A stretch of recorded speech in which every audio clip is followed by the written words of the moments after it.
Let's move on to John Malone. Okay. The man, of course, in part, one of the key architects of this deal that we talked so much about a week ago and we watched last week as it reverberated through the media industry. Of course, we're talking about AT&T's decision to spin off its WarnerMedia unit into a new company, 71% of which will be owned by AT&T shareholders, merging it with Discovery.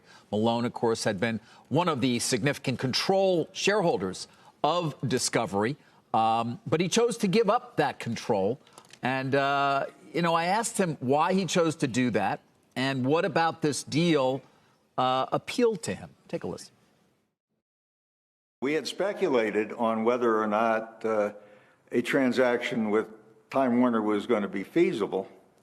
I had that discussion, over the last couple of years, really, with investment bankers. I had that same discussion with your boss, Brian Roberts. So it was interesting when John Stankey approached David and said, I think we should have a serious discussion. David called me up and said, what do you think? I said, well, what's he got in mind? And it was, effectively a spin merge. And he said, but John thinks this is going to be a big public company. He thinks it would be inappropriate if there were any governance provisions other than plain vanilla. And my reaction was fine. That I thought that the alphabet soup that we have and,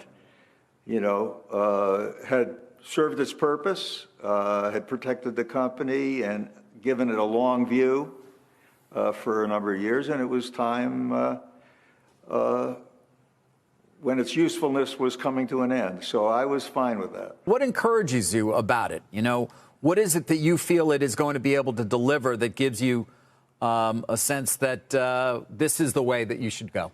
Primarily, I think we've got a great management team. I think David Zaslav is an exceptionally talented executive, particularly in the software content space. Number two, you may remember, maybe it was up to 2 years ago, you asked me the question about HBO Max, and I said I thought they were going to struggle with getting the kind of subscriber growth in the U.S. that they were hoping for. And I think, in fact, that's true. For me, the problem with HBO Max is it had no ability to go international at the time.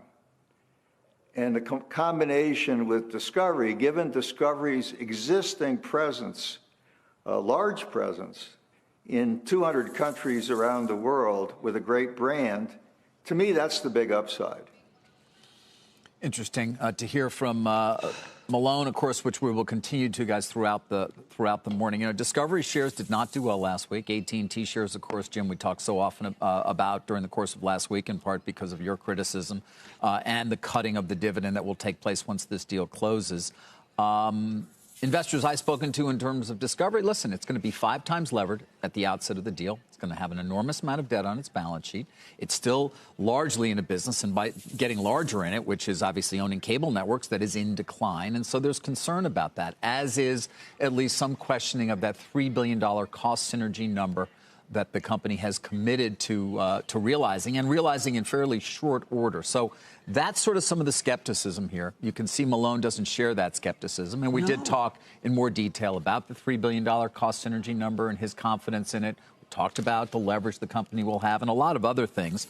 Although Moffett-Nathanson this morning says, listen, they think the opportunity for Discovery Plus and HBO Max to really scale outside the U.S. is significant, just the way you heard Malone saying just now. However, they question whether more choice for the consumer by operating 2 services will be incremental. They say the key will be expanding one of the services, and their bet is Discovery Plus, to include Turner sports rights and other originals with CNN to broaden its reach as they downgrade Discovery. You can't agree with both men, because if you recall, your excellent interview last time with Malone was after Discover.